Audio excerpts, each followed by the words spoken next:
আসসালামু আলাইকুম গাইস, তোমরা সবাই কেমন আছো? আশা করি ভালো আছো। আমি আলহামদুলিল্লাহ তোমাদের দয়ায় ভালো আছি। আজকে তোমাদের সামনে একটা রান্নার রেসিপি নিয়ে আসলাম। তো আজকে আমি রান্না করব কাসকি গুঁড়ো আলু দিয়ে টমেটো দিয়ে। দেখো, এভাবে যদি গুঁড়ো মাছ রান্না করা হয় মাখিয়ে, তা খেতে অনেক মজার হয়।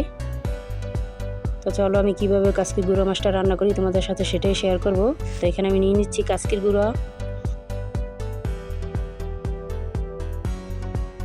দিয়ে দিচ্ছি আলু। এখানে আমি আলু কুচিয়ে নিয়েছি। দিয়ে দিচ্ছি কাঁচামরিচ, দিয়ে দিচ্ছি পেস্ট, আর দিয়ে দিচ্ছি লবণ, দিয়ে দিচ্ছি হলুদের গুঁড়ো, আর দিচ্ছি মরিচের গুঁড়ো,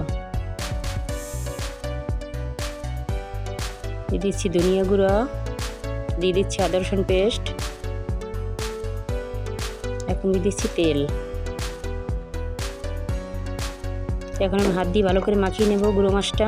আমি গুঁড়ো মাছ মাখিয়ে খেতে পছন্দ করি, তোমরা কীভাবে রান্না করো আমি জানি না।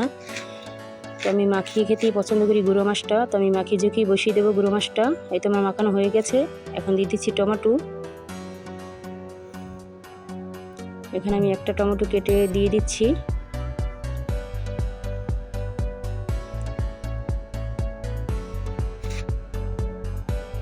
তো কাসকি গুঁড়ো মাছের ভিতরে আমি বেশ একটা পানি দেবো না, অল্প করে পানি দিয়ে মাছটা রান্না করে নেব।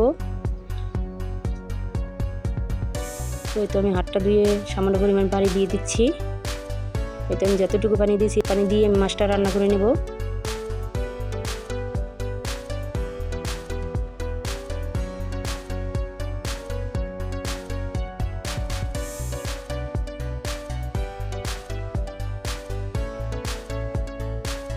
তো তোমার মাখানো হয়ে গেছে, চলো চুলায় বসিয়ে দিই।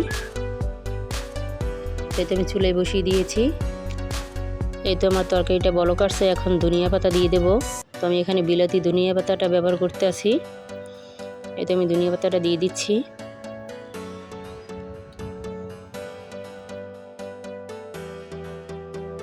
তো এখন আমি ঢেকে দিচ্ছি। তো এই তো আমার গুঁড়ো মাছটা প্রায় হয়ে আসছে।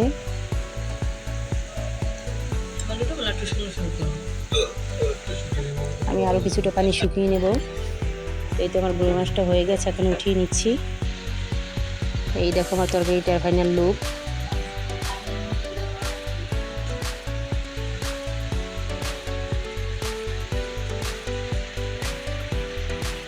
তো আমার এই ভিডিওটা যদি তোমাদের ভালো লাগে তাহলে লাইক কমেন্ট শেয়ার করে দেবা, আমার চ্যানেলটি সাবস্ক্রাইব করে দেবা। তো আমার পাশে থাকার জন্য ধন্যবাদ। আল্লাহ হাফেজ।